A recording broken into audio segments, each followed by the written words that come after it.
Hello viewers, welcome to my channel happy kitchen. আজকে আমরা বানাবো নিরামিষ পদ্ধতিতে দই ভিন্ডি বা দই ঢ্যাঁড়সের রেসিপি।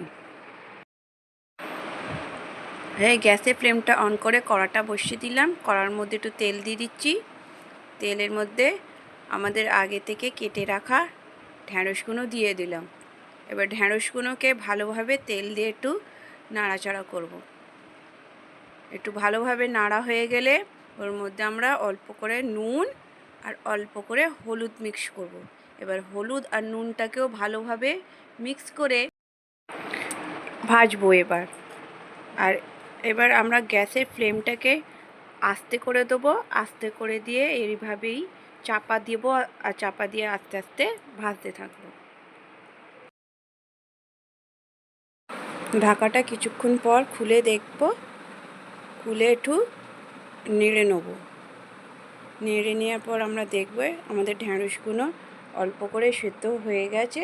এবার আমরা ওটাকে আলাদা পাত্রে একটা নামিয়ে নেব। তুলে নেওয়ার পর আবার কড়াতে একটুখানি তেল দেবো। তেলের মধ্যে অল্প করে জিরে দেবো। জিরেগুলো তেলের মধ্যে ভালোভাবে হয়ে গেলে ওর মধ্যে আমরা অ্যাড করব টমেটো। এবার টমেটোগুলোকে একটুখানি ভালোভাবে নাড়বো। টমেটোগুলো হয়ে যাওয়ার পর ওর মধ্যে আমরা একটু আদা দিয়ে দেবো। এবার আদা আর টমেটোগুলো একসাথে নাড়াচাড়া করব। আর সাথে একটা কাঁচা লঙ্কা মাঝখান থেকে চিড়েও দিয়ে দেবো। এর মধ্যে তারপর অ্যাড করলাম হলুদ গুঁড়ো, জিরে গুঁড়ো, ধনে গুঁড়ো।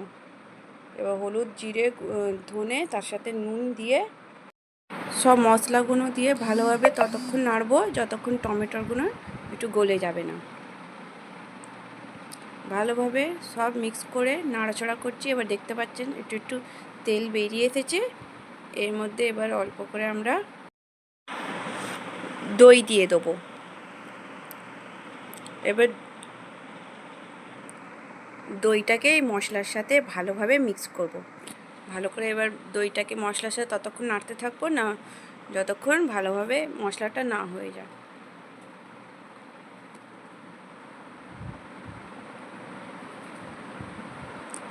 মশলাটা হয়ে গেছে, ওর মধ্যে অল্প করে জল অ্যাড করে দিলাম। জল দিয়ে ভালোভাবে নাড়তে থাক। আমাদের মশলাটা ভালোভাবে হয়ে গেলে এবার ওর মধ্যে ঢ্যাঁড়সগুলো অ্যাড করে দিলাম। ঢ্যাঁড়সগুলো এবার মশলার সঙ্গে ভালোভাবে মিক্স করব। আর এবার মশলার সাথে ঢ্যাঁড়সটা ভালোভাবে হয়ে যায়, অল্প করে জল অ্যাড করলাম। এবার ভালো করে মিক্স করে নিয়ে চাপা দিয়ে দেবো। চাপাটা কিছুক্ষণ রাখার পর এবার আমরা চাপাটাকে খুলে দিলাম। খুলে দিয়ে এবার ভালো করে মিক্স করে নিলাম। মিক্স করে দেখতেই পাচ্ছেন আমাদের দই ভিন্ডিটা হয়ে গেছে।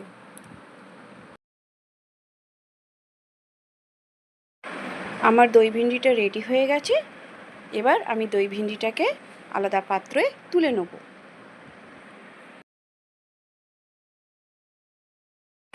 ভিউয়ার্স, আমার এই নিরামিষ দই ভিন্ডির রেসিপিটা আপনার কেমন লাগলো প্লিজ কমেন্ট করে জানাবেন। আর ভালো লাগলে একটা লাইক দেবেন। আর প্লিজ আমার চ্যানেলটাকে সাবস্ক্রাইব করে দেবেন। Thank you for watching my video.